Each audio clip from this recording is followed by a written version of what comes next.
এমন মেশিন আমি জীবনে আজ প্রথম দেখলাম, এর আগে কখনোই দেখিনি। দেখতে অনেক ভালো লাগলো। আমাদের গ্রামের অনেক মানুষ এসেছিল এই কাজ দেখতে, আর ছোট ছোট বাচ্চারা তো খাওয়া দাওয়া বাদ দিয়ে এই মেশিনের সাথেই ছিল সারাদিন।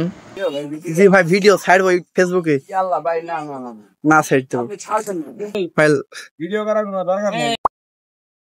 তো ভাইগুলো কাজ করছিল, তখন আমি ভিডিও করি এবং ভিডিও করার সময় বলছিলাম যে ভাই এই ভিডিও আমি ফেসবুক ইউটিউবে আপলোড দেব। আসলে ওরা দুইজনই লেবার, আমার ভিডিও করার দেখে তারা বলছিল এইটি করার দরকার নেই, আর বলছে এইটি যেহেতু সরকারি প্রজেক্ট, এই ভিডিও অনলাইনে ছাড়লে আপনার সিম সরকার থেকে বন্ধ করে দেবে। হয়তো আমি ভিডিও করেছি সেটি তাদের পছন্দ হয়নি, এই কারণে তারা অ্যারকির মাধ্যমে বলেছে যে ভাই এই ভিডিও ছাড়ার দরকার নেই। ওই দুই ভাইয়ের কথা শুনে আমার খুব একটি ভালো লাগলো না, তাই কাজের যে কন্ট্রাক্টর তাকে আমি জিজ্ঞেস করলাম ভাই এই ভিডিও করে কি আমি অনলাইনে ছাড়তে পারবো? তো ম্যানেজার ভাই বললো যে আপনি এই ভিডিও ছাড়তে পারেন, কোনো সমস্যা নেই। আসলে ভাইটি অনেক ভালো মানুষ, তার সঙ্গে অনেক কথা বললাম, ভালো লাগলো। এবং ম্যানেজার ভাইয়ের বাসা পাবনায়। ওহো, এরা কি করছে আপনাদের সেটা বলতেই তো ভুলে গিয়েছি। এটি আসলে একটি ড্রিল মেশিন। এই মেশিন দিয়ে মাটির 9-10 ফিট তলে প্রায় 400-500 গজ দূর পর্যন্ত ড্রিল করে পাইপ ঢোকাচ্ছে।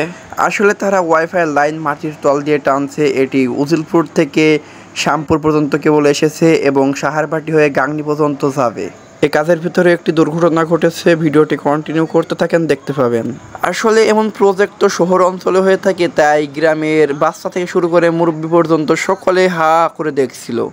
এখন তারা মাটির তল দিয়ে 1.5 ইঞ্চি পাইপ ঢুকাচ্ছে এবং কিছুদিন পরে তারা তার ঢুকাতে আবার আসবে।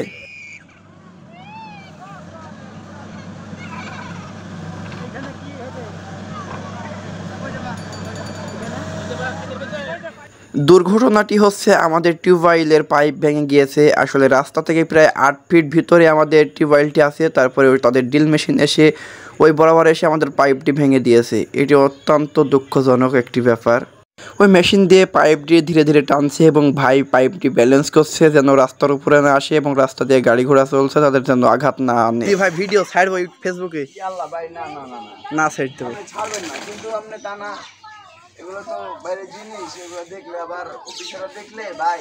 তো বন্ধুরা, আজকের ভিডিওটা এতটুকুই। যদি আপনাদের ভালো লেগে থাকে তাহলে ভিডিওতে একটি লাইক করেন এবং কমেন্টসে জানান আপনাদের এলাকায় এই প্রজেক্ট হয়েছে কিনা।